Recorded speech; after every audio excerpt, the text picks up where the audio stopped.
how exactly do you know when someone's going through a downward spiral? So in case you see someone that you love is going through this, you can go in there and help them, or at least try your best to help them. One of the top ways, guys, is tattoos. All right, I know it's a bit random, but hear me out. So I'm gonna show you guys a few photos here of this man. His name is Matt Medlin. He was a meth dealer in the States, and he was arrested multiple times, I think like 8 or 9 times, all for property theft. And every time he was arrested, he got worse and worse in terms of his appearance, and he started getting a lot of tattoos. So I'm gonna show you, post the pictures real quick. So as you can see here, guys, starting from the top left corner, Matthew was a handsome guy, right? He had very sharp facial features. He looks like a model. He looks like a male model, right? He looks a little angry. He looks good. Second picture, starts getting a little more acne. He starts losing the healthy glow that he had before, looking pale. And then starts getting scars on the third picture. Fourth picture, he tattoos some like Batman looking eyebrows. I think he looks like he has some tears going down his eyes. Fifth picture, he looks like he has war paint on his face. Sixth picture, and so on and so on. And then the last picture, he's not there anymore. At this point, the demon has completely taken him over. All right, so I don't want to get too ahead of myself, but guys, when an evil spirit takes over a person, the person starts taking on the physical traits of this evil spirit.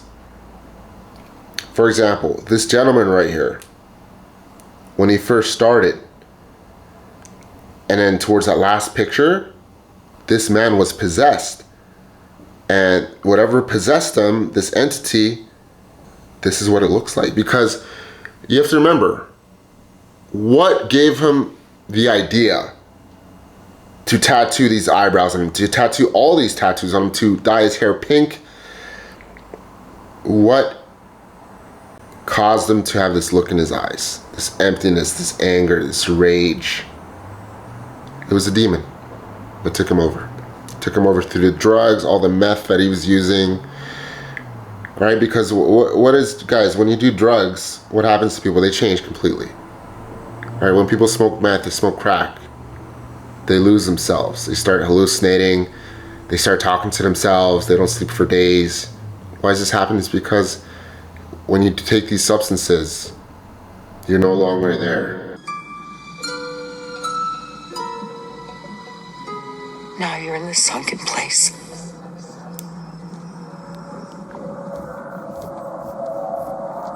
So what does God have to say about tattoos?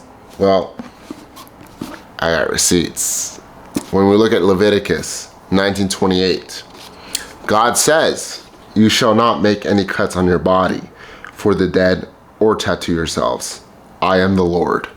All right, so God is straight up telling you, do not get tattoos on your body, because tattoos, guys, back in the day, in the ancient days, was a pagan practice. The pagans, so people that worship other deities, other gods, lowercase g, they would dedicate their flesh, literally their flesh, by using it as a canvas for whatever images that these spirits implanted in their thoughts. You know, a big reason why the pagans used to tattoo themselves with these images is because they believed that whatever image that you tattooed on yourself, that image would infuse you with the energy that image represents. So for example, the Mayans would tattoo themselves with jaguars to make them better fighters, to make them better warriors.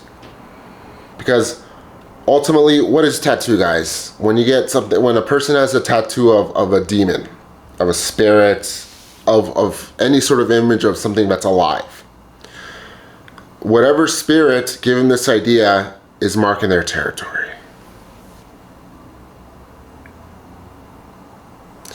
Not only that, it's completely forbidden in Haram to to tattoo yourselves also because you are changing God's creation. And what does Satan, Iblis, tell Allah subhanahu wa ta'ala in the Quran? What did he tell him?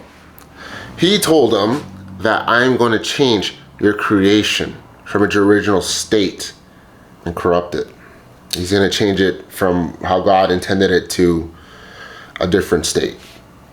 A state of chaos, a state of corruption, a state of uncleanliness. And one of these forms that he can do it is through tattoos. So I have another example here. This is a Caucasian female from Australia. Her name is Amber Luke or something. And if you look at the picture on her left, she looked like a very beautiful young lady, right? Athletic, cute face. She looked happy. She looked like a great girl, right? Towards the right, still has some of that natural beauty, but as you can see, she has a lot more tattoos. And if you actually look really closely at her eyes, she actually attempted to tattoo her eyeballs. Right? If you look at her left eye, there's a slight blue tinge to it. She literally stabbed her eyeball to tattoo blue ink into it. Absolutely crazy, I know. And the last picture here is the end result of her experiments. She's completely tattooed. She looks completely different from what she used to look like. Looks like a completely different person. And if you look closely, she has an upside down cross under her right eye. She has a 666 under her right eye. Right? Like, what causes a person to think this is a good idea? Do you think it's any coincidence that these are demonic symbols? Why couldn't she just get nice symbols? Right? Why do they have to be demonic? It's because the demons have taken her over to get these symbols on them. She even calls herself the Dragon Girl, guys. Her whole goal was to become a dragon. What is a dragon code for? A devil, the great beast. You know, like I found this article, it stated that she spent $250,000 to make herself look like a demon. She's possessed. 100,000% she's possessed. So this is the biggest indication, guys, that someone has a demon. And they're going through a downward spiral, and they're going to end up in a very, very, very bad place if they don't end up finding God. So if you guys ever see someone that is getting a lot of tattoos out of nowhere, it might be a good time to sit down and talk to them about God and getting closer to him, because they're in a very high risk of being lost forever. Anyways, guys, I hope you guys enjoyed the video, and stay safe out there, stay blessed.